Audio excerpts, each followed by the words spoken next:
आय नमः श्री सरस्वत्यै नमः श्री वेदपुरुषाय नमः श्री गुरुभ्यो नमः श्रीमद्योगेश्वरी आत्मवल्क्याय नमः सवित्रे सूर्यनारायणाय नमः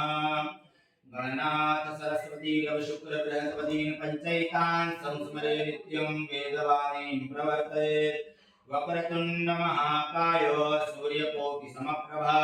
निर्विघ्नं कुरु मे देव सर्वकार्येषु सर्वदा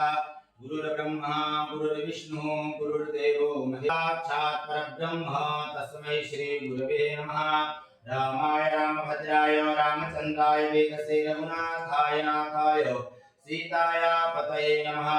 कृष्णाय वासुदेवाय हरे परमेश्वराय मां शरणागतिं